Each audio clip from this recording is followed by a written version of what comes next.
নমস্কার। আমার সকল শ্রোতা বন্ধুদের আমার চ্যানেলে স্বাগত। বাংলা সাহিত্যের আদির উপকার সাহিত্য সম্রাট বঙ্কিমচন্দ্র চট্টোপাধ্যায় রচিত একমাত্র ঐতিহাসিক উপন্যাস রাজসিংহ। এই উপন্যাসের প্রথম 3টি খণ্ড আমি আমার আগের ভিডিওগুলিতে পাঠ করেছিলাম। আজ আপনাদের কাছে আমার নিবেদন রাজসিংহ উপন্যাসটির 4র্থ খণ্ড। উপন্যাস পাঠ ভালো লাগলে লাইক ও কমেন্ট করে সাথে থাকবেন এবং উপন্যাসের পরবর্তী অংশ শুনতে অবশ্যই আমার চ্যানেলটি সাবস্ক্রাইব করবেন। রাজসিংহ 4র্থ খণ্ড রন্ধ্রে যুদ্ধ। প্রথম পরিচ্ছেদ চঞ্চলের বিদায়। প্রভাতে মোগল সৈন্য সাজিল। রূপনগরের গড়ের সিংহদ্বার হইতে উষ্ণীষ কবচ শোভিত গুম্ফসমশ্রু সমন্বিত অস্ত্রসজ্জা ভীষণ অশ্বারোহী দল সারি দিল। 5 জন অশ্বারোহীর এক সারি, সারির পিছু সারি, তারপর আবার সারি, সারি সারি সারি অশ্বারোহীর সারি চলিতেছে। ভ্রমর শ্রেণী সমাকুল, ফুল্ল কমলতুল্য তাহাদের বদনমণ্ডল সকল শোভিতেছিল। তাহাদের অশ্বশ্রেণী গ্রীবাভঙ্গে সুন্দর, বল্গারোধে অধীর, মন্দগমনে ক্রীড়াশীল। অশ্বশ্রেণী শরীর ভরে হেলিতেছে দুলিতেছে এবং নাচিয়া নাচিয়া চলিবার উপক্রম করিতেছে। চঞ্চলকুমারী প্রভাতে উঠিয়া স্নান করিয়া রত্নালঙ্কারে ভূষিতা হইলেন। নির্মল অলঙ্কার পরাইল। চঞ্চল বলিল, ফুলের মালা পরাও সখী, আমি চিতারোহণে যাইতেছি। প্রবল বেগে প্রবহমান অশ্রুজল চক্ষু মধ্যে ফেরত পাঠাইয়া নির্মল বলিল, রত্নালঙ্কার পরাই সখী, তুমি উদয়পুরেশ্বরী হইতে যাইতেছ? চঞ্চল বলিল, পড়াও পড়াও নির্মল, কুৎসিত হইয়া কেন মরিব? রাজার মেয়ে আমি, রাজার মেয়ের মতো সুন্দর হইয়া মরিব। সৌন্দর্যের মতো কোন রাজ্য? রাজত্ব কি বিনা সৌন্দর্যে শোভা পায়? পড়া। নির্মল অলঙ্কার পরাইল। সে কুসুমিত তরু বিনিন্দিত কান্তি দেখিয়া কাঁদিল, কিছু বলিল না। চঞ্চল তখন নির্মলের গলা ধরিয়া কাঁদিল। চঞ্চল তারপর বলিল, নির্মল, আর তোমায় দেখিব না। কেন বিধাতা এমন বিড়ম্বনা করিলেন? দেখো, ক্ষুদ্র কাঁটার গাছ যেখানে জন্মে সেখানেই থাকে। আমি কেন রূপনগরে থাকিতে পাইলাম না? নির্মল বলিল, আমায় আবার দেখিবে। তুমি যেখানে থাকো আমার সঙ্গে আবার দেখা হইবে। আমায় না দেখিলে তোমার মরা হইবে না, তোমায় না দেখিলে আমার মরা হইবে না। চঞ্চল, আমি দিল্লির পথে মরিব। নির্মল, দিল্লির পথে তবে আমায় দেখিবে? চঞ্চল, সে কি নির্মল, কি প্রকারে তুমি যাইবে? নির্মল কিছু বলিল না। চঞ্চলের গলা ধরিয়া কাঁদিল। চঞ্চলকুমারী বেশভূষা সমাপন করিয়া মহাদেবের মন্দিরে গেলেন। নিত্যব্রত শিব পূজা ভক্তিভাবে করিলেন। পূজান্তে বলিলেন, দেব দেব মহাদেব, মরিতে চলিলাম, কিন্তু জিজ্ঞাসা করি, বালিকার মরণে তোমার এত তুষ্টি কেন? প্রভু, আমি বাঁচিলে কি তোমার সৃষ্টি চলিত না? যদি এতই মনে ছিল, কেন আমাকে রাজার মেয়ে করিয়া সংসারে পাঠাইয়াছিলে? মহাদেবের বন্দনা করিয়া চঞ্চলকুমারী মাতৃচরণ বন্দনা করিতে গেলেন। মাতাকে প্রণাম করিয়া চঞ্চল কতই কাঁদিল। পিতার চরণে গিয়া প্রণাম করিল। পিতাকে প্রণাম করিয়া চঞ্চল কতই কাঁদিল। তারপর একে একে সখীজনের কাছে চঞ্চল বিদায় গ্রহণ করিল। সকলে কাঁদিয়া গণ্ডগোল করিল। চঞ্চল কাহাকে অলঙ্কার, কাহাকে খেলনা, কাহাকে অর্থ দিয়া পুরস্কৃত করিলেন। কাহাকে বলিলেন, কাঁদিও না, আমি আবার আসিব। কাহাকে বলিলেন, কাঁদিও না, দেখিতেছ না আমি পৃথিবীশ্বরী হইতে যাইতেছি। কাহাকেও বলিলেন, কাঁদিও না, কাঁদিলে যদি দুঃখ যাইত তবে আমি কাঁদিয়া রূপনগরের পাহাড় ভাসাইতাম। সকলের কাছে বিদায় গ্রহণ করিয়া চঞ্চলকুমারী দোলারোহণে চলিলেন। 1,000 অশ্বারোহী সৈন্য দোলার অগ্রে স্থাপিত হইয়াছে, 1,000 পশ্চাতে। রজত মণ্ডিত রত্ন খচিত সে শিবিকা বিচিত্র সুবর্ণ খচিত বস্ত্রে আবৃত হইয়াছে। আশা সোঁটা লইয়া চোপতার বাগজালে গ্রাম্য দর্শকবর্গকে আনন্দিত করিতেছে। চঞ্চলকুমারী শিবিকায় আরোহণ করিলে দুর্গ মধ্য হইতে শঙ্খ নিনাদিত হইল। কুসুম ও লাজাবলিতে শিবিকা পরিপূর্ণ হইল। সেনাপতি চলিবার আজ্ঞা দিলেন। তখন অকস্মাৎ মুক্তপথ তরাগের জলের ন্যায় সেই অশ্বারোহী শ্রেণী প্রবাহিত হইল। বলগা দংশিত করিয়া নাচিতে নাচিতে অশ্বশ্রেণী চলিল। অশ্বারোহীদিগের অস্ত্রের ঝনঝনা বাজিল। অশ্বারোহীগণ প্রভাত বায়ু প্রফুল্ল হইয়া কেহ কেহ গান করিতেছিল। শিবিকার পশ্চাতেই যে অশ্বারোহীগণ ছিল, তাহার মধ্যে অগ্রবর্তী একজন গাইতেছিল, শরম ভরম সে পিয়ারি, সমরত বংশী ধারি, ঝুরত লোচনৌ সে বাড়ি, না সমঝে গোপকুমারী, যেহীন বৈঠত মুরারি, বিহারত রাহ তুমারি। রাজকুমারীর কর্ণে সে গীত প্রবেশ করিল। তিনি ভাবিলেন, হায়, যদি শহরের গীত সত্য হইত। রাজকুমারী তখন রাজসিংহকে ভাবিতেছিলেন। তিনি জানিতেন না যে আঙুল কাটা মানিকলাল তাহার পশ্চাতে এই গীত গাইতেছিল। মানিকলাল যত্ন করিয়া শিবিকার পশ্চাতে স্থান গ্রহণ করিয়াছিল। দ্বিতীয় পরিচ্ছেদ। নির্মল কুমারীর অগাধ জলে ঝাঁপ। এদিকে নির্মল কুমারীর বড় গোলমাল বাঁধিল। চঞ্চল তো রত্নখচিত শিবিকারোহণে চলিয়া গেল। আগে পিছে 2 সহস্র কুমার প্রতিম অশ্বারোহী আল্লাহর মহিমার শব্দে রূপনগরের পাহাড় ধ্বনিত করিয়া চলিল। কিন্তু নির্মলের কান্না তো থামে না। একা একা একা শত পৌরজনের মধ্যে চঞ্চল অভাবে নির্মল বড়ই একা। নির্মল উচ্চ গৃহাচূড়ার উপর উঠিয়া দেখিতে লাগিল পাদক্রোশ পরিমিত অজগর সর্পের ন্যায় সেই অশ্বারোহী সৈনিক শ্রেণী পার্বত্য পথে বিসর্পিত হইয়া উঠিতেছে নামিতেছে। প্রভাত সূর্যকিরণে তাহাদিগের ঊর্ধ্বোত্থিত উজ্জ্বল বর্ষাফলক সকল জ্বলিতেছে। কতক্ষণ নির্মল চাহিয়া রহিল, চক্ষু জ্বালা করিতে লাগিল। তখন নির্মল চক্ষু মুছিয়া ছাদের উপর হইতে নামিল। নির্মল একটা কিছু ভাবিয়া ছাদের উপর হইতে নামিয়াছিল। নামিয়া প্রথমে অলঙ্কার সকল খুলিয়া কোথায় লুকাইয়া রাখিল, কেহ দেখিতে পাইল না। সঞ্চিত অর্থ মধ্যে কতিপয় মুদ্রা নির্মল গোপনে সংগ্রহ করিল। কেবল তাহাই লইয়া নির্মল একাকিনী রাজপুরী হইতে নিষ্ক্রান্তা হইল। পরে দৃঢ়পদে অশ্বারোহী সেনা যে পথে গিয়াছে, সেই পথে একাকিনী তাহাদের অনুবর্তিনী হইল। তৃতীয় পরিচ্ছেদ। রণপণ্ডিত মোবারক। বৃহৎ অজগর সর্পের ন্যায় ফিরিতে ফিরিতে ঘুরিতে ঘুরিতে সেই অশ্বারোহী সেনা পার্বত্য পথে চলিল। যে রন্ধ্রপথের পার্শ্বস্থ পর্বতের উপর আরোহণ করিয়া মানিকলাল রাজসিংহের সঙ্গে দেখা করিয়া আসিয়াছিল, বিবরে প্রবিশ্যমান মহরগের ন্যায় সেই অশ্বারোহী শ্রেণী সেই রন্ধ্রপথে প্রবেশ করিল। অশ্ব সকলের অসংখ্য পদবিক্ষেপ ধ্বনি পর্বতের গায়ে প্রতিধ্বনিত হইতে লাগিল।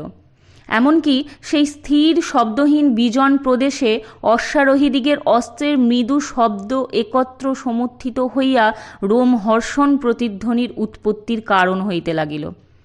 মাঝে মাঝে অশ্বগণের হেসারব আর সৈনিকের ডাক হাঁক। পর্বততলে যে সকল লতাগুল্ম ছিল, শব্দাঘাতে তাহার পাতা সকল কাঁপিতে লাগিল। ক্ষুদ্র বন্য পশু পক্ষী কীট যাহারা যে বিজন প্রদেশে নির্ভয়ে বাস করিত, তাহারা সকল দ্রুত পলায়ন করিল। এইরূপে সমুদয় অশ্বারোহী সারি সেই রন্ধ্রপথে প্রবেশ করিল। তখন হঠাৎ গুম করিয়া একটা বিকট শব্দ হইল। যেখানে শব্দ হইল, সে প্রদেশের অশ্বারোহীরা ক্ষণকাল স্তম্ভিত হইয়া দাঁড়াইল। দেখিল, পর্বত শিখর দেশ হইতে বৃহৎ শিলাখণ্ড পর্বতচ্যুত হইয়া সৈন্য মধ্যে পড়িয়াছে। চাপে একজন অশ্বারোহী মরিয়াছে, আর একজন আহত হইয়াছে। দেখিতে দেখিতে ব্যাপার কি তাহাকে ও বুঝিতে না বুঝিতে আবার সৈন্য মধ্যে শিলাখণ্ড পড়িল। 1, 2, 3, 4 ক্রমে 10, 25, তখনই একেবারে শত শত ছোট বড় শিলাবৃষ্টি হইতে লাগিল। বহু সংখ্যক অশ্ব ও অশ্বারোহী কেহ হত কেহ আহত হইয়া পথের উপর পড়িয়া সংকীর্ণ পথ একেবারে রুদ্ধ করিয়া ফেলিল। অশ্ব সকল আরোহী লইয়া পলায়নের জন্য বেগবান হইল, কিন্তু অগ্রে পশ্চাতে পথ সৈনিকের ঠেলাঠেলিতে অবরুদ্ধ। অশ্বের উপর অশ্ব, আরোহীর উপর আরোহী চাপিয়া পড়িতে লাগিল। সৈনিকেরা পরস্পর অস্ত্রাঘাত করিয়া পথ করিতে লাগিল। শৃঙ্খলা একেবারে ভগ্ন হইয়া গেল। সৈন্য মধ্যে মহা কোলাহল পড়িয়া গেল। কাহার লোক, হুঁশিয়ার, বাঁ রাস্তা! মানিকলাল হাঁকিল। যেখানে রাজকুমারী শিবিকা এবং পশ্চাতে মানিকলাল, তাহার সম্মুখেই এই গোলযোগ উপস্থিত। বাহকেরা আপনাদের প্রাণ লইয়া ব্যতিব্যস্ত, অশ্ব সকল পিছু হটিয়া তাহাদের উপর চাপিয়া পড়িতেছে। পাঠকের স্মরণ থাকিতে পারে, এই পার্বত্যপথের বাম দিক দিয়া একটি অতি সংকীর্ণ রন্ধ্রপথ বাহির হইয়া গিয়াছে। তাহাতে একবারে একটি মাত্র অশ্বারোহী প্রবেশ করিতে পারে। তাহারই কাছে যখন সেনা মধ্যস্থিত শিবিকা পৌঁছিয়াছিল, তখনই এই হুলুস্থুল উপস্থিত হইয়াছিল। ইহাই রাজসিংহের বন্দোবস্ত। সুশিক্ষিত মানিকলাল প্রাণভয়ে ভীত বাহকদিগকে ওই পথ দেখাইয়া দিল। মানিকলালের কথা শুনিবা মাত্র বাহকেরা আপনাদিগের ও রাজকুমারীর প্রাণ রক্ষার্থ ঝটিতি শিবিকা লইয়া সে পথে প্রবেশ করিল। সঙ্গে সঙ্গে অশ্ব লইয়া মানিকলালও তন্মধ্যে প্রবেশ করিল। নিকটস্থ সৈনিকেরা দেখিল যে প্রাণ বাঁচাইবার এই এক পথ। তখন আর একজন অশ্বারোহী মানিকলালের পশ্চাৎ পশ্চাৎ সেই পথে প্রবেশ করিতে গেল। সেই সময়ে উপর হইতে একটা অতি বৃহৎ শিলাখণ্ড গড়াইতে গড়াইতে শব্দে পার্বত্য প্রদেশ কাঁপাইতে কাঁপাইতে আসিয়া সেই রন্ধ্রমুখে পড়িয়া স্থিতি লাভ করিল। তাহার চাপে দ্বিতীয় অশ্বারোহী অশ্ব সমেত চূর্ণ হইয়া গেল। রন্ধ্রমুখ একেবারে বন্ধ হইয়া গেল। আর কেহ সে পথে প্রবেশ করিতে পারিল না। একা মানিকলাল শিবিকা সঙ্গে যথেপসিত পথে চলিল। সেনাপতি হাসান আলী খাঁ মনসবদার তখন সৈন্যের সর্বপশ্চাতে ছিলেন। প্রবেশ মুখে স্বয়ং দাঁড়াইয়া সংকীর্ণ দ্বারে সেনার প্রবেশের তত্ত্বাবধান করিতেছিলেন। পরে সমুদয় সেনা প্রবিষ্ট হইলে স্বয়ং ধীরে ধীরে সর্বপশ্চাতে আসিতেছিলেন। দেখিলেন সহসা সৈনিক শ্রেণী মহাগোলযোগ করিয়া পিছু হটিতেছে। কারণ জিজ্ঞাসা করিলে কেহ কিছু ভালো বুঝাইয়া বলিতে পারে না। তখন সৈনিকগণকে ভৎসনা করিয়া ফিরাইতে লাগিলেন এবং স্বয়ং সর্বাগ্রগামী হইয়া ব্যাপার কি দেখিতে চলিলেন। কিন্তু ততক্ষণ সেনা থাকে না। পূর্বেই কথিত হইয়াছে যে এই পর্বতের দক্ষিণ পার্শ্বস্থ পর্বত অতি উচ্চ এবং দূরারোহণীয়। তাহার শিখর দেশ প্রায় পথের ওপর ঝুলিয়া পড়িয়া পথ অন্ধকার করিয়াছে। রাজপুতেরা তাহার প্রদেশান্তর অনুসন্ধান করিয়া পথ বাহির করিয়া 50 জন তাহার উপর উঠিয়া অদৃশ্যভাবে অবস্থান করিতেছিল। এক একজন অপরের 40-50 হাত দূরে স্থান গ্রহণ করিয়া সমস্ত রাত্রি ধরিয়া শিলাখণ্ড সংগ্রহ করিয়া আপন আপন সম্মুখে একটি ঢিপি সাজাইয়া রাখিয়াছিল। এক্ষণে পলকে পলকে 50 জন 50 খণ্ড শিলা নিম্নস্থ অশ্বারোহী দিগের উপর বৃষ্টি করিতেছিল। একবারে 50টি অশ্ব বা আরোহী আহত বা নিহত হইতেছিল। কে মারিতেছিল তাহা তাহারা দেখিতে পায় না। দেখিতে পাইলেও দূরারোহণীয় পর্বত শিখরস্থ শত্রুগণের প্রতি কোনরূপেই আঘাত সম্ভব নহে। অতএব মোগলেরা পলায়ন ভিন্ন অন্য কোনো চেষ্টাই করিতেছিল না। যে সহস্র সংখ্যক অশ্বারোহী শিবিকার অগ্রভাগে ছিল, তাহার মধ্যে হত ও আহতের অবশিষ্ট পলায়নপূর্বক রন্ধ্রমুখে নির্গত হইয়া প্রাণ রক্ষা করিল। 50 জন রাজপুত দক্ষিণ পার্শ্বের উচ্চ পর্বত হইতে শিলাবৃষ্টি করিতেছিল। আর 50 জন স্বয়ং রাজসিংহের সহিত বাম দিকের অনুচ্চ পর্বত শিখরে লুক্কায়িত ছিল। তাহারা এতক্ষণ কিছুই করিতেছিল না, কিন্তু এক্ষণে তাহাদের কার্য করিবার সময় উপস্থিত হইল। যেখানে শিলাবৃষ্টি নিবন্ধন ঘোরতর বিপত্তি, সেখানে মোবারক অবস্থিতি করিতেছিলেন। তিনি প্রথমে সৈনিকগণকে সুশৃঙ্খলের সহিত পার্বত্য পথ হইতে বহিষ্কৃত করিবার যত্ন করিয়াছিলেন। কিন্তু যখন দেখিলেন ক্ষুদ্রতর রন্ধ্রপথে রাজকুমারী শিবিকা চলিয়া গেল, একজন মাত্র অশ্বারোহী তাহার সঙ্গে গেল, অমনি অর্গলের ন্যায় বৃহৎ শিলাখণ্ড সে পথ বন্ধ করিল, তখন তাহার মনে সন্দেহ উপস্থিত হইল যে এ ব্যাপার আর কিছুই নহে, কোনো দুরাত্মা রাজকুমারীকে অপহরণ করিবার মানসে এই উদ্যম করিয়াছে। তখন তিনি ডাকিয়া নিকটস্থ সৈনিকদিগকে বলিলেন, প্রাণ যায় সেও শিকার, শত সওয়ার দোলার পিছু পিছু যাও, ঘোড়া ছাড়িয়া পাও দলে এই পাথর টপকাইয়া যাও, চলো আমি যাইতেছি। মোবারক অগ্রে ঘোড়া হইতে লাফাইয়া পড়িয়া পথরোধক শিলাখণ্ডের উপর উঠিলেন এবং তাহার উপর হইতে লাফাইয়া নিচে পড়িলেন। তাহার দৃষ্টান্তের অনুবর্তী হইয়া শত সওয়ার তাহার সঙ্গে সঙ্গে সেই রন্ধ্রপথে প্রবেশ করিল। রাজসিংহ পর্বত শিখর হইতে এ সকল দেখিতে লাগিলেন। যতক্ষণ মোগলেরা ক্ষুদ্র পথে একে একে প্রবেশ করিতেছিল ততক্ষণ কাহাকেও কিছু বলিলেন না। পরে তাহারা রন্ধপথ মধ্যে নিবদ্ধ হইলে 50 অশ্বারোহী রাজপুত লইয়া বজ্রের ন্যায় ঊর্ধ্ব হইতে তাহাদের উপর পড়িয়া তাহাদের নিহত করিতে লাগিলেন। সহসা উপর হইতে আক্রান্ত হইয়া মোগলেরা বিশৃঙ্খল হইয়া গেল। তাহাদের মধ্যে অধিকাংশ এই ভয়ঙ্কর রণে প্রাণ ত্যাগ করিল। উপর হইতে ছুটিয়া আসিয়া অশ্বসহিত মোগল সওয়ারগণের উপর পড়িল। নিচে যাহারা ছিল তাহারা চাপেই মরিল। 5, 7, 10 জন মাত্র এড়াইল। মোবারক তাহাদের লইয়া ফিরিলেন। রাজপুতেরা তাহাদের পশ্চাৎবর্তী হইল না। মোবারকের সঙ্গে মোগল শহরের বেশধারী মানিকলালও বাহির হইয়া আসিল। আসিয়ায় একজন মৃত শহরের অশ্বে আরোহণ করিয়া সেই শৃঙ্খলাশূন্য মোগল সেনার মধ্যে কোথায় লুকাইল কেহ তাহা দেখিতে পাইল না। যে মুখে মোগলেরা সেই পার্বত্যপথে প্রবেশ করিয়াছিল মানিকলাল সেই পথে নির্গত হইল। যাহারা তাহাকে দেখিল তাহারা ভাবিল সে পলাইতেছে। মানিকলাল গলি হইতে বাহির হইয়া তীরবেগে ঘোড়া ছুটাইয়া রূপনগরের গড়ের দিকে চলিল। মোবারক প্রস্তরখণ্ড পুনরুল্লঙ্ঘন করিয়া ফিরিয়া আসিয়া আজ্ঞা দিলেন, এই পাহাড়ে চড়িতে কষ্ট নাই, সকলেই ঘোড়া লইয়া এই পাহাড়ের উপরে ওঠো, দস্যু অল্প সংখ্যক, তাহাদের সমূলে নিপাত করিব। তখন 5-7 মোগল সেনা দিন দিন শব্দ করিয়া অশ্বসহিত বাম দিকের সেই পর্বত শিখরে আরোহণ করিতে লাগিল। মোবারক অধিনায়ক। মোগল দিগের সঙ্গে 2টা তোপ ছিল। একটা ঠেলিয়া তুলিয়া পাহাড়ে উঠাইতে লাগিল, আর একটা ছোট তোপ, সেটাকে মোগলেরা টানিয়া শিকলে বাঁধিয়া হাতি লাগাইয়া যে বৃহৎ শিলাখণ্ডের দ্বারা পার্বত্য রন্ধ্র বন্ধ হইয়াছিল তাহার উপর উঠাইয়া স্থাপিত করিল। 4র্থ পরিচ্ছেদ। জয়শীলা চঞ্চল কুমারী। তখন দিন দিন শব্দে 500 মোগল অশ্বারোহী কালান্তক জমের ন্যায় পর্বতে আরোহণ করিল। পর্বত অনুচ্চ, ইহা পূর্বেই কথিত হইয়াছে।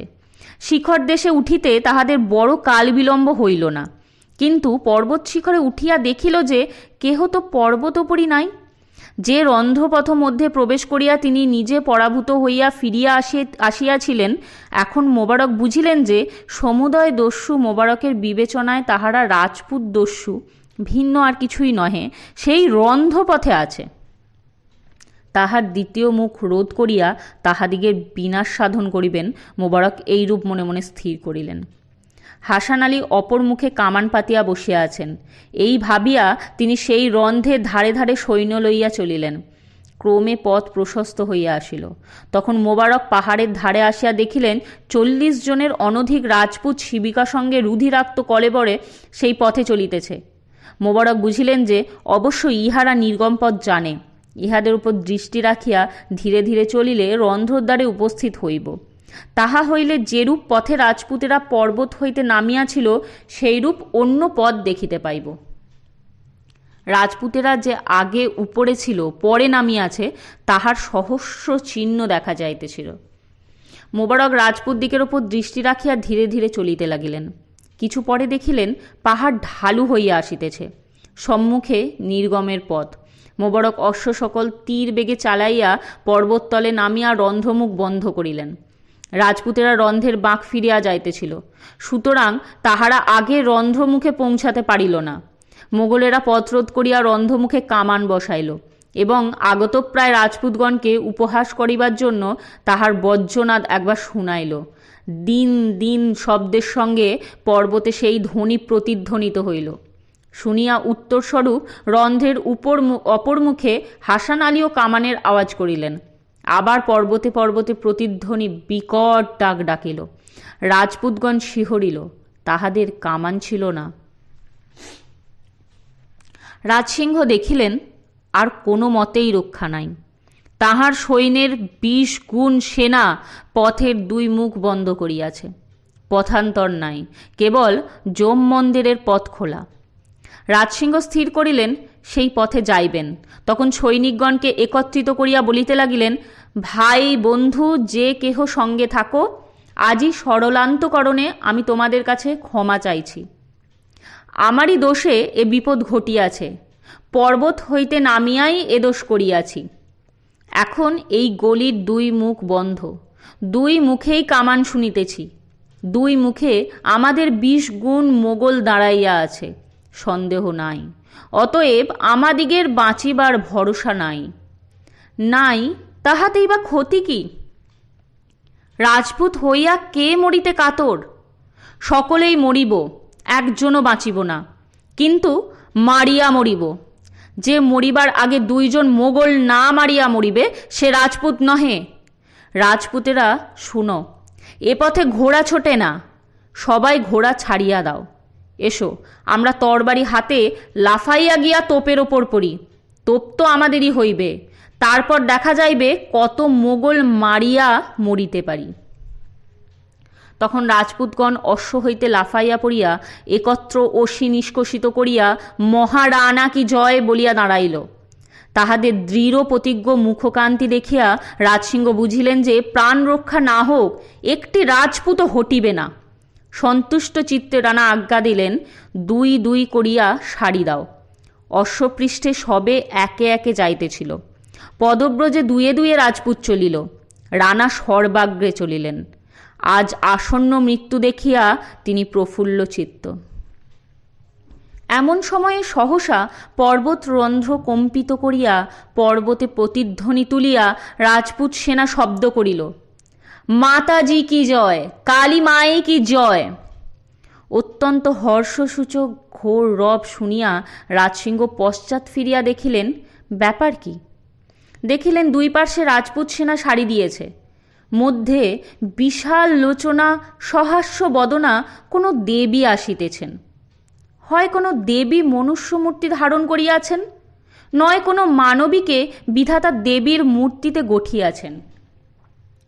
রাজপুতেরা মনে করিল চিতরাধিষ্ঠাত্রী রাজপুত কুলরক্ষিণী ভগবতী এই সংকটে রাজপুতকে রক্ষা করিতে স্বয়ং রণে অবতীর্ণ হইয়াছেন, তাই তাহারা জয়ধ্বনি করিতেছিল। রাজসিংহ দেখিলেন এ তো মানবী, কিন্তু সামান্য মানবী নহে। ডাকিয়া বলিলেন, দেখো দোলা কোথায়? একজন পিছু হইতে বলিল, দোলা এই দিকে আছে। রানা বলিলেন, দেখো দোলা খালি কিনা। সৈনিক বলিল, দোলা খালি, কুমারীজি মহারাজের সামনে। চঞ্চল কুমারী তখন রাজসিংহকে প্রণাম করিলেন। রানা জিজ্ঞাসা করিলেন, রাজকুমারী আপনি এখানে কেন? চঞ্চল বলিলেন, মহারাজ আপনাকে প্রণাম করিতে আসিয়াছি। প্রণাম করিয়াছি, এখন একটি ভিক্ষা চাই। আমি মুখরা, স্ত্রীলোকের শোভা যে লজ্জা তাহা আমাতে নাই, ক্ষমা করিবেন। ভিক্ষা যাহা চাহি তাহাতে নিরাশ করিবেন না। চঞ্চল কুমারী হাস্য ত্যাগ করিয়া জোর হাত করিয়া কাতর স্বরে এই কথা বলিলেন। রাজসিংহ বলিলেন, তোমারই জন্য এত দূর আসিয়াছি, তোমাকে অদেয় কিছুই নাই। কি চাও রূপনগরের কন্যে? চঞ্চল কুমারী আবার জোরহাত করিয়া বলিল, আমি চঞ্চলমতি বালিকা বলিয়া আপনাকে আসিতে বলিয়াছিলাম, কিন্তু আমি নিজের মন আপনি বুঝিতে পারি নাই। আমি এখন মোগল সম্রাটের ঐশ্বর্যের কথা শুনিয়া বড় মুগ্ধ হইয়াছি। আপনি অনুমতি করুন, আমি দিল্লি যাইব। রাজসিংহ বিস্মিত ও প্রীত হইলেন। বলিলেন, তোমার দিল্লি যাইতে হয় যাও, আমার আপত্তি নাই, কিন্তু আপাতত তুমি যাইতে পারিবে না। যদি এখন তোমাকে ছাড়িয়া দিই, মোগল মনে করিবে যে প্রাণ ভয়ে ভীত হইয়া তোমাকে ছাড়িয়া দিলাম। আগে যুদ্ধ শেষ হোক, তারপর তুমি যাইও। আর তোমার মনের কথা যে বুঝি নাই তাহা মনে করিও না। আমি জীবিত থাকিতে তোমাকে দিল্লি যাইতে হইবে না। জওয়ান সব আগে চলো। তখন চঞ্চল কুমারী মৃদু হাসিয়া মর্মভেদী মৃদু কটাক্ষ করিয়া দক্ষিণ হস্তের কনিষ্ঠাঙ্গুলি স্থিত হীরকাঙ্গুরীয় বাম হস্তের অঙ্গুলিদ্বয়ের দ্বারা ফিরাইয়া রাজসিংহকে দেখাইতে দেখাইতে বলিলেন, মহারাজ, এই আঙ্গুটিতে বিষ আছে। দিল্লিতে না যাইতে দিলে আমি বিষ খাইব। রাজসিংহ তখন হাসিলেন, বলিলেন, অনেকক্ষণ বুঝিয়াছি রাজকুমারী, রমণীকুলে তুমি ধন্যা, কিন্তু তুমি যাহা ভাবিতেছ তাহা হইবে না। আজ রাজপুতের বাঁচা হইবে না, আজ রাজপুতকে মরিতেই হইবে, নহিলে রাজপুত নামে বড় কলঙ্ক হইবে। আমরা যতক্ষণ না মরি ততক্ষণ তুমি বন্দী। আমরা মরিলে তুমি যেখানে ইচ্ছা সেইখানে যাও। চঞ্চলকুমারী হাসিল। অতিশয় প্রণয় প্রফুল্ল ভক্তি প্রণোদিত সাক্ষাৎ মহাদেবের অনিবার্য এই কটাক্ষ বাণ রাজসিংহের উপর ত্যাগ করিল। মনে মনে বলিতে লাগিল, বীর চূড়ামণি, আজই হইতে আমি তোমার দাসী হইলাম। যদি তোমার দাসী না হই তবে চঞ্চল কখনোই প্রাণ রাখিবে না। প্রকাশ্যে বলিল, মহারাজ, দিল্লীশ্বর যাহাকে মহিষী করিতে অভিলাষ করিয়াছেন সে কাহারও বন্দী নহে। এই আমি মোগল সৈন্য সম্মুখে চলিলাম, কাহার সাধ্য রাখে দেখি। এই বলিয়া চঞ্চলকুমারী জীবন্ত দেবীমূর্তি রাজসিংহকে পাশ করিয়া রন্ধ্রমুখে চলিল। তাহাকে স্পর্শ করে কাহার সাধ্য, এজন্য কেউ তাহার গতিরোধ করিতে পারিল না।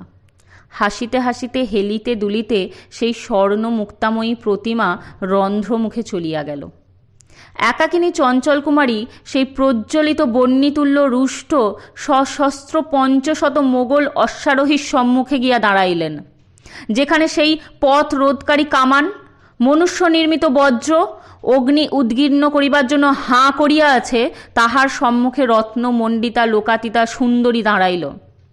দেখিয়া বিস্মিত মোগল সেনা মনে করিল পর্বত নিবাসিনী পড়িয়া আসিয়াছে। মনুষ্য ভাষায় কথা কইয়া চঞ্চলকুমারী সে ভ্রম ভাঙিল। বলিল, এ সেনার সেনাপতি কে? মোবারক স্বয়ং রন্ধ্রমুখে রাজপুতগণের প্রতীক্ষা করিতেছিলেন। তিনি বলিলেন, ইহারা এখন অধমের অধীন, আপনি কে? চঞ্চলকুমারী বলিলেন, আমি সামান্যা স্ত্রী, আপনার কাছে কিছু ভিক্ষা আছে, যদি অন্তরালে শুনেন তবেই বলতে পারি। মোবারক বলিলেন, তবে রন্ধ্র মধ্যে আগুহন। চঞ্চলকুমারী রন্ধ্র মধ্যে অগ্রসর হইলেন। মোবারক পশ্চাৎ পশ্চাৎ গেলেন। যেখানে কথা অন্যে শুনিতে পায় না এমন স্থানে আসিয়া চঞ্চলকুমারী বলিতে লাগিলেন, আমি রূপনগরের রাজকন্যা। বাদশাহ আমাকে বিবাহ করিবার অভিলাষে আমাকে লইতে এই সেনা পাঠাইয়াছেন। এ কথা বিশ্বাস করেন কি? মোবারক, আপনাকে দেখিয়াই সে বিশ্বাস হয়। চঞ্চল, আমি মোগলকে বিবাহ করিতে অনিচ্ছুক, ধর্মে পতিত হইব মনে করি, কিন্তু পিতা ক্ষীণ বল, তিনি আমাকে আপনাদিগের সঙ্গে পাঠাইয়াছেন। তাহা হইতে কোনো ভরসা নাই বলিয়া আমি রাজসিংহের কাছে দূত প্রেরণ করিয়াছিলাম। আমার কপালক্রমে তিনি ৫০ জন মাত্র সিপাহী লইয়া আসিয়াছেন। তাহাদের বলবীর্য তো দেখিলেন। মোবারক চমকিয়া উঠিয়া বলিলেন, সে কি, ৫০ জন সিপাহী এত মোগল মারিল? চঞ্চল, বিচিত্র নহে, হলদিঘাটে ওই রকম কি একটা হইয়াছিল শুনিয়াছি। কিন্তু সে যাহাই হোক, রাজসিংহ এক্ষণে আপনার নিকট পরাস্ত। তাহাকে পরাস্ত দেখিয়াই আমি আসিয়া ধরা দিতেছি। আমাকে দিল্লি লইয়া চলুন, যুদ্ধে আর প্রয়োজন নাই। মোবারক বলিল, বুঝিয়াছি, নিজের সুখ ত্যাগ করিয়া আপনি রাজপুতের প্রাণ রক্ষা করিতে চাহেন। তাহাদেরও কি সেই ইচ্ছা? চঞ্চল, সেও কি সম্ভবে? আমাকে আপনারা লইয়া চলিলেও তাহারা যুদ্ধ ছাড়িবে না। আমার অনুরোধ, আমার সঙ্গে একমত হইয়া আপনি তাহাদের প্রাণ রক্ষা করুন। মোবারক, তাহা পারি, কিন্তু দস্যুর দণ্ড অবশ্য দিতে হইবে। আমি তাহাদের বন্দী করিব। চঞ্চল, সব পারিবেন, সেটি পারিবেন না। তাহাদিগকে প্রাণে মারিতে পারিবেন, কিন্তু বাঁধিতে পারিবেন না। তাহারা সকলেই মরিতে স্থির প্রতিজ্ঞ হইয়াছেন, মরিবেন। মোবারক, তাহা বিশ্বাস করি, কিন্তু আপনি দিল্লি যাইবেন ইহা স্থির? চঞ্চল, আপনাদিগের সঙ্গে আপাতত যাওয়াই স্থির, দিল্লি পর্যন্ত পৌঁছিব কিনা সন্দেহ। মোবারক, সে কি? চঞ্চল, আপনারা যুদ্ধ করিয়া মরিতে জানেন, আমরা স্ত্রীলোক, আমরা কি শুধু শুধু মরিতে জানি না? মোবারক, আমাদের শত্রু আছে তাই মরি। ভুবনে কি আপনার শত্রু আছে? চঞ্চল: আমি নিজে। মোবারক: আমাদের শত্রুর অনেক প্রকার অস্ত্র আছে, আপনার? চঞ্চল: বিষ। মোবারক: কোথায় আছে? বলিয়া মোবারক চঞ্চল কুমারীর মুখ পানে চাহিলেন।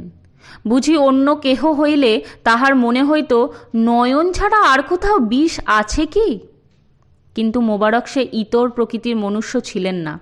তিনি রাজসিংহের ন্যায় যথার্থ বীর পুরুষ। তিনি বলিলেন, মা, আত্মঘাতিনী কেন হইবেন? আপনি যদি যাইতে না চাহেন তবে আমাদের সাধ্য কি আপনাকে লইয়া যায়? স্বয়ং দিল্লীশ্বর উপস্থিত থাকিলেও আপনার উপর বল প্রকাশ করিতে পারিতেন না। আমরা কোন ছাড়? আপনি নিশ্চিন্ত থাকুন। কিন্তু এ রাজপুতেরা বাদশাহের সেনা আক্রমণ করিয়াছে। আমি মোগল সেনাপতি হইয়া কি প্রকারে উহাদের ক্ষমা করি? চঞ্চল: ক্ষমা করিয়া কাজ নাই, যুদ্ধ করুন। এই সময়ে রাজপুতগণ লইয়া রাজসিংহ সেইখানে উপস্থিত হইলেন। তখন চঞ্চল কুমারী বলিতে লাগিলেন, যুদ্ধ করুন, রাজপুতের মেয়েরাও মরিতে জানে। মোগল সেনাপতির সঙ্গে লজ্জাহীনা চঞ্চল কি কথা কহিতেছে শুনিবার জন্য রাজসিংহ এই সময় চঞ্চলের পার্শ্বে আসিয়া দাঁড়াইলেন। চঞ্চল তখন তাহার কাছে হাত পাতিয়া হাসিয়া বলিলেন, মহারাজাধিরাজ, আপনার কোমরে যে তরবারি দুলিতেছে, রাজপ্রসাদ স্বরূপ দাসীকে উহা দিতে আজ্ঞা হোক। রাজসিংহ হাসিয়া বলিলেন, বুঝিয়াছি, তুমি সত্য সত্যই ভৈরবী। এই বলিয়া রাজসিংহ কোটি হইতে অসি নির্মুক্ত করিয়া চঞ্চল কুমারীর হাতে দিলেন। দেখিয়া মোগল ঈষৎ হাসিল। চঞ্চল কুমারীর কথার কোনো উত্তর করিল না, কেবল রাজসিংহের মুখপানে চাহিয়া বলিল, উদয়পুরের বীরেরা কতদিন হইতে স্ত্রীলোকের বাহুবলে রক্ষিত? রাজসিংহের দীপ্ত চক্ষু হইতে অগ্নিস্ফুলিঙ্গ নির্গত হইল। তিনি বলিলেন, যতদিন হইতে মোগল বাদশাহ অবলাদিগের উপর অত্যাচার আরম্ভ করিয়াছেন, ততদিন হইতে রাজপুত কন্যাদিগের বাহুতে বল হইয়াছে। তখন রাজসিংহ সিংহের ন্যায় গ্রীবাভঙ্গের সহিত স্বজনবর্গের দিকে ফিরিয়া বলিলেন, রাজপুতেরা বাগযুদ্ধে অপটু। ক্ষুদ্র সৈনিকদিগের সঙ্গে বাগযুদ্ধের আমার সময়ও নাই। বৃথা কালহরণে প্রয়োজন নাই। পিপিলিকার মতো এই মোগল দিগকে মারিয়া ফেল। এতক্ষণ বর্ষণোন্মুখ মেঘের ন্যায় উভয় সৈন্য স্তম্ভিত হইয়াছিল। প্রভুর আজ্ঞা ব্যতীত কেহই যুদ্ধে প্রবৃত্ত হইতে পারিতেছিল না। এক্ষণে রানার আজ্ঞা পাইয়া মাতাজি কি জয় শব্দে রাজপুতেরা জলপ্রবাহবৎ মোগল সৈন্যর উপরে পড়িল। এদিকে মোবারকের আজ্ঞা পাইয়া মোগলেরা আল্লাহ আকবর শব্দ করিয়া তাহাদের প্রতিরোধ করিতে উদ্যত হইল। কিন্তু সহসা উভয় সেনায় নিষ্পন্দ হইয়া দাঁড়াইল। সেই রণক্ষেত্রে উভয় সেনার মধ্যে অসি উত্তোলন করিয়া স্থির মূর্তি চঞ্চল কুমারী দাঁড়াইয়া সরিতেছেন না। চঞ্চল কুমারী উচ্চস্বরে বলিতে লাগিলেন, যতক্ষণ না এক পক্ষ নিবৃত্ত হয় ততক্ষণ আমি এখান হইতে নড়িব না। অগ্রে আমাকে না মারিয়া কেহ অস্ত্র চালনা করিতে পারিবে না। রাজসিংহ রুষ্ট হইয়া বলিলেন, তোমার এ অকর্তব্য। স্বহস্তে তুমি রাজপুতকুলের কলঙ্ক লেপিতেছ কেন? লোকে বলিবে আজ স্ত্রী লোকের সাহায্যে রাজসিংহ প্রাণ রক্ষা করিল। চঞ্চল: মহারাজ, আপনাকে মরিতে কে নিষেধ করিতেছে? আমি কেবল আগে মরিতে চাহিতেছি। যে অনর্থের মূল, তাহার আগে মরিবার অধিকার আছে। চঞ্চল নড়িল না। মোগলেরা বন্দুক উঠাইয়াছিল, নামাইল। মোবারক চঞ্চল কুমারীর কার্য দেখিয়া মুগ্ধ হইলেন। তখন উভয় সেনা সমক্ষে মোবারক ডাকিয়া বলিলেন, মোগল বাদশাহ স্ত্রীলোকের সহিত যুদ্ধ করেন না। অতএব বলি, আমরা এই সুন্দরীর নিকট পরাভব স্বীকার করিয়া যুদ্ধ ত্যাগ করিয়া যাই। রানা রাজসিংহের সঙ্গে যুদ্ধে জয় পরাজয়ে মীমাংসা ভরসা করি ক্ষেত্রান্তরে হইবে। আমি রানাকে অনুরোধ করিয়া যাইতেছি যে সেবার যেন স্ত্রীলোক সঙ্গে করিয়া না আইসেন। চঞ্চল কুমারী মোবারকের জন্য চিন্তিত হইলেন। মোবারক তখন তাহার নিকটে অশ্বে আরোহণ করিতেছেন মাত্র। চঞ্চল কুমারী তাহাকে বলিলেন, সাহেব, আমাকে ফেলিয়া যাইতেছেন কেন? আমাকে লইয়া যাইবার জন্য আপনাদের দিল্লীশ্বর পাঠাইয়া দিয়াছেন। আমাকে যদি লইয়া না যান তবে বাদশাহ কি বলিবেন? মোবারক বলিল, বাদশাহের বড় আর একজন আছেন, উত্তর তাহার কাছে দিব। চঞ্চল: সে তো পরলোকে, কিন্তু ইহলোকে? মোবারক: মোবারক আলী ইহলোকে কাহাকেও ভয় করে না। ঈশ্বর আপনাকে কুশল রাখুন। আমি বিদায় হইলাম। এই বলিয়া মোবারক অশ্বে আরোহণ করিলেন, তাহার সৈন্যকে ফিরিতে আদেশ করিতেছিলেন। এমন সময়ে পশ্চাতে একেবারে সহস্র বন্দুকের শব্দ শুনিতে পাইলেন। একবারে শত মোগল যোদ্ধা ধরাশায়ী হইল। মোবারক দেখিলেন ঘোর বিপদ। পঞ্চম পরিচ্ছেদ। হরণ ও অপহরণের দক্ষ মানিকলাল। মানিকলাল পার্বত্য পথ হইতে নির্গত হইয়াই ঘোড়া ছুটাইয়া একেবারে রূপনগরের গড়ে গিয়া উপস্থিত হইয়াছিলেন। রূপনগরের রাজার কিছু সিপাহী ছিল, তাহারা বেতনভোগী চাকর নহে, জমি করিত। ডাক হাক করিলে ঢাল খাড়া লাঠি সোটা লইয়া আসিয়া উপস্থিত হইত, এবং সকলেরই এক একটি ঘোড়া ছিল। মুঘল সেনা আসিলে রূপনগরের রাজা তাহাদিগকে ডাক হাক করিয়াছিলেন। প্রকাশ্যে তাহাদিগকে ডাকিবার কারণ মুঘল সৈন্যের সম্মান ও খবরদারিতে তাহাদিগকে নিযুক্ত করা। গোপন অভিপ্রায়, যদি মোগল সেনা হঠাৎ কোনো উপদ্রব উপস্থিত করে তবে তাহার নিবারণ। ডাকিবা মাত্র রাজপুতেরা ঢাল খাড়া ঘোড়া লইয়া গড়ে উপস্থিত হইল। রাজা তাহাদিগকে অস্ত্রাগার হইতে অস্ত্র দিয়া সাজাইলেন। তাহারা নানাবিধ পরিচর্যা নিযুক্ত থাকিয়া মোগল সৈনিকদিগের সহিত হাস্য পরিহাস ও রঙ্গরসে কয় দিবস কাটাইল। তাহার পর ওই দিবস প্রভাতে মোগল সেনা শিবির ভঙ্গ করিয়া রাজকুমারীকে লইয়া যাওয়াতে রূপনগরের সৈনিকেরাও গৃহে প্রত্যাগমন করিতে আজ্ঞা পাইল। তখন তাহার অশ্ব সজ্জিত করিল এবং অস্ত্র সকল রাজ্যের অস্ত্রাগারে ফিরাইয়া দিবার জন্য লইয়া আসিল। রাজা স্বয়ং তাহাদিগকে একত্রিত করিয়া স্নেহসূচক বাক্যে বিদায় দিতেছিলেন। এমতো সময়ে আগুল কাটা মানিকলাল ঘরমাক্ত কলবরে অশ্বসহিত সেখানে উপস্থিত হইলেন। মানিকলালের সেই মোগল সৈনিকের বেশ। একজন মোগল সৈনিক অতি ব্যস্ত হইয়া গড়ে ফিরিয়া আসিয়াছেন দেখিয়া সকলে বিস্মিত হইল। রাজা জিজ্ঞাসা করিলেন, কি সংবাদ? মানিকলাল অভিবাদন করিয়া বলিল, মহারাজ বড় গণ্ডগোল বাঁধিয়াছে। ৫,০০০ দস্যু আসিয়া রাজকুমারীকে ঘিরিয়াছে। জুনা ভাসানা লিখা বাহাদুর আমাকে আপনার নিকট পাঠাইলেন। তিনি প্রাণপণে যুদ্ধ করিতেছেন, কিন্তু আর কিছু সৈন্য ব্যতীত রক্ষা পাইতে পারিবেন না। আপনার নিকট সৈন্য সাহায্য চাহিয়াছেন। রাজা ব্যস্ত হইয়া বলিলেন, সৌভাগ্যক্রমে আমার সৈন্য সজ্জিতই আছে। সৈন্যগণকে বলিলেন, তোমাদের ঘোড়া তৈয়ার, হাতিয়ার হাতে তোমরা সওয়ার হইয়া এখনই যুদ্ধে চলো। আমি স্বয়ং তোমাদিগকে লইয়া যাইতেছি। মানিকলাল বলিল, যদি এ দাসের অপরাধ মাপ হয় তবে আমি নিবেদন করি যে ইহাদিগকে লইয়া আমি অগ্রসর হই। মহারাজ আর কিছু সেনা সংগ্রহ করিয়া লইয়া আসুন। দস্যুরা সংখ্যায় প্রায় ৫,০০০। আরও কিছু সেনাবল ব্যতীত মঙ্গলের সম্ভাবনা নাই।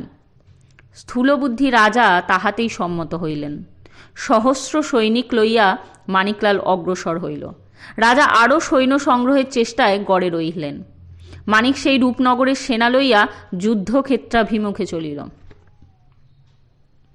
পথে যাইতে যাইতে মানিকলাল একটি ছোট রকম লাভ করিল।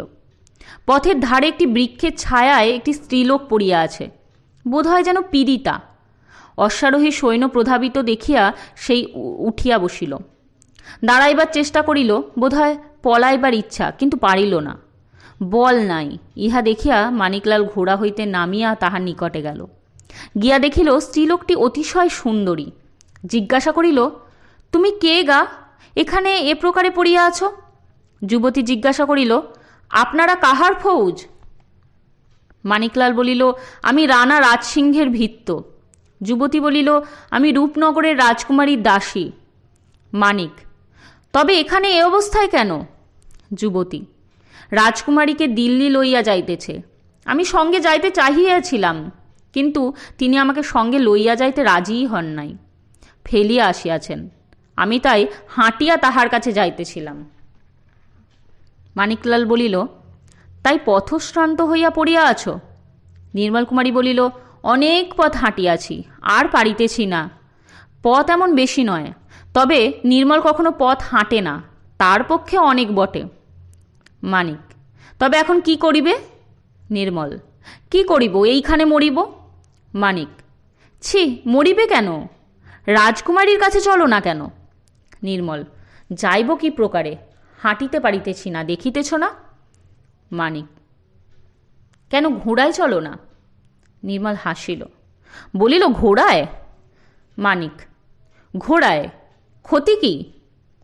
নির্মল, আমি কি সওয়ার? মানিক, হও না।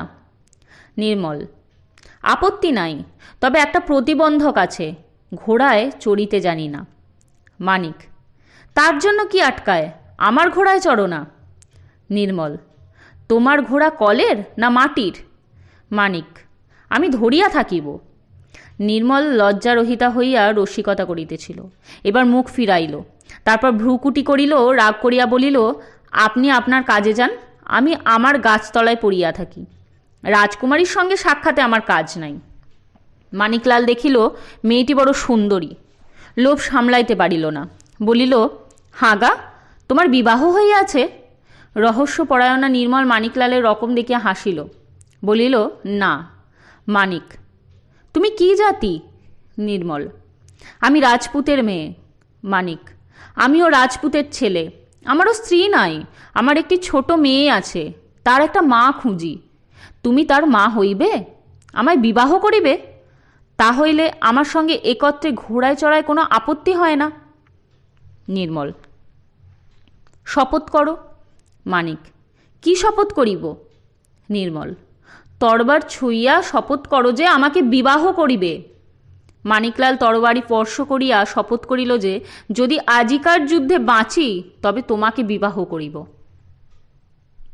নির্মল বলিল, তবে চলো ঘোড়ায় চড়ি। মানিকলাল তখন সহর্ষ চিত্তে নির্মলকে অশ্বপৃষ্ঠে উঠাইয়া সাবধানে তাহাকে ধরিয়া অশ্ব চালনা করিতে লাগিল। বোধহয় কোর্টশিপটা পাঠকের বড় ভালো লাগিল না। আমি কি করিব, ভালোবাসাবাসির কথা একটাও নাই, বহুকাল সঞ্চিত প্রণয়ের কথা কিছু নাই, হে প্রাণ, হে প্রাণাধিক, সেসব কিছুই নাই, ধিক। ষষ্ঠ পরিচ্ছেদ। ফলভোগী রানা। যুদ্ধক্ষেত্রের নিকটবর্তী এক নিভৃত স্থানে নির্মলকে নামাইয়া দিয়া তাহাকে সেইখানে বসিয়া থাকিতে উপদেশ দিয়া মানিকলাল যেখানে রাজসিংহের সঙ্গে মোবারকের যুদ্ধ হইতেছিল একেবারে সেইখানে মোবারকের পশ্চাতে উপস্থিত হইল। মানিকলাল দেখিয়া যায় নাই যে তৎপ্রদেশে যুদ্ধ উপস্থিত হইয়াছে, কিন্তু রন্ধ্রপথে রাজসিংহ প্রবেশ করিয়াছেন। হঠাৎ তাহার শঙ্কা হইয়াছিল যে মোগলেরা রন্ধ্রের এই মুখ বন্ধ করিয়া রাজসিংহকে বিনষ্ট করিবে। সেই জন্যেই সে রূপনগরের সৈন্য সংগ্রহার্থ গিয়েছিল এবং সেই জন্য সে প্রথমেই এই দিকে রূপনগরের সেনা লইয়া উপস্থিত হইল। আসিয়াই বুঝিল যে রাজপুতগণের নাভিশ্বাস উপস্থিত বলিলেই হয়, মৃত্যুর আর বিলম্ব নাই। তখন মানিকলাল মোবারকের সেনার প্রতি অঙ্গুলি নির্দেশ করিয়া দেখিয়া বলিল, ওই সকল দস্যু, উহাদিগকে মারিয়া ফেলো। সৈনিকেরা কেহ কেহ বলিল, উহারা যে মুসলমান। মানিকলাল বলিল, মুসলমান কি লুঠেরা হয় না? হিন্দুই কি যত দুষ্ক্রিয়াকারী? মারো। মানিকলালের আজ্ঞায় একেবারে 1000 বন্দুকের শব্দ হইল।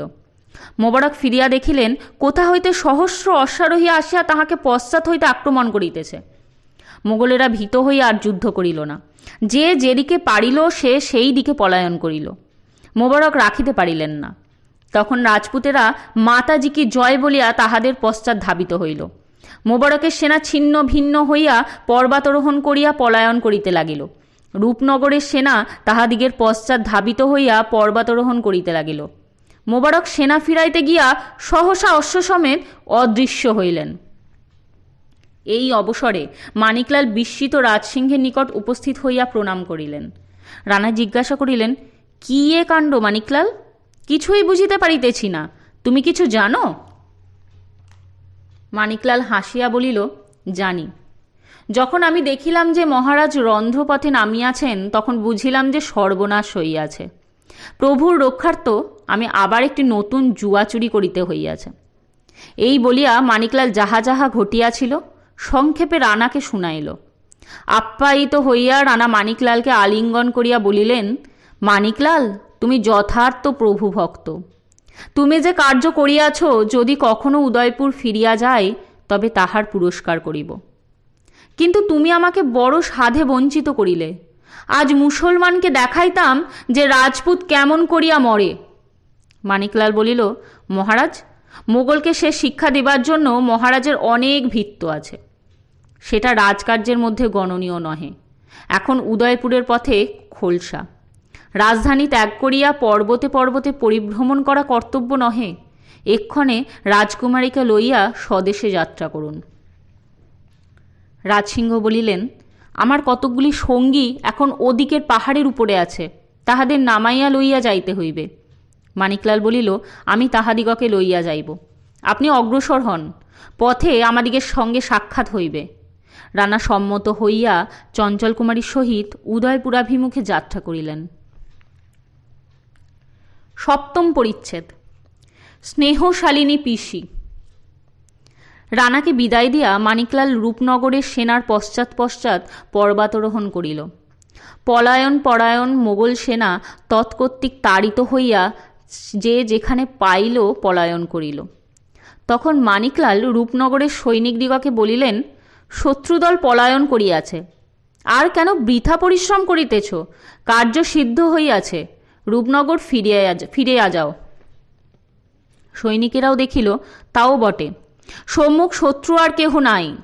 মানিকলাল যে একটা কারসাজি করিয়াছে ইহাও তাহারা বুঝিতে পারিল। হঠাৎ যাহা হইয়া গিয়াছে তাহার আর উপায় নাই দেখিয়া তাহারা লুটপাটে প্রবৃত্ত হইল এবং যথেষ্ট ধন সম্পত্তি অপহরণ করিয়া সন্তুষ্ট চিত্তে হাসিতে হাসিতে বাদশাহের জয়ধ্বনি তুলিয়া রণজয় গর্বে গৃহাভিমুখে ফিরিল। দণ্ডকাল মধ্যে পার্বত্যপথ জনশূন্য হইল, কেবল হত ও আহত মনুষ্য ও অশ্ব সকল পড়িয়া রহিল। দেখিয়া উচ্চ পর্বতের উপরে প্রস্তর সঞ্চালনে যে সকল রাজপুত নিযুক্ত ছিল তাহারা নামিল এবং কোথাও কাহাকেও না দেখিয়া রানা অবশিষ্ট সৈন্য সহিত অবশ্য উদয়পুর যাত্রা করিয়াছেন বিবেচনা করিয়া তাহারাও তাহার সন্ধানে সেই পথে চলিল। পথিমধ্যে রাজসিংহের সহিত সাক্ষাৎ হইল। সকলে একত্রে উদয়পুরে চলিলেন। সকলে জুটিল, কেবল মানিকলাল নহে। মানিকলাল নির্মলকে লইয়া বিব্রত। সকলকে গুছাইয়া পাঠাইয়া দিয়া নির্মলের কাছে আসিয়া জুটিল। তাহাকে কিছু ভোজন করিয়া গ্রাম হইতে বাহক ও দোলা লইয়া আসিল। দোলায় নির্মলকে তুলিয়া যে পথে রানা গিয়াছেন সে পথে না গিয়া ভিন্ন পথে চলিল। বমাল সমেত ধরা পড়ে এমন ইচ্ছা রাখে না। মানিকলাল নির্মলকে লইয়া পিসির বাড়ি উপস্থিত হইল। পিসিমাকে রাখিয়া বলিল, পিসিমা, একটা বউ এনেছি। বধূ দেখিয়া পিসিমা কিছু বিষণ্ণ হইলেন।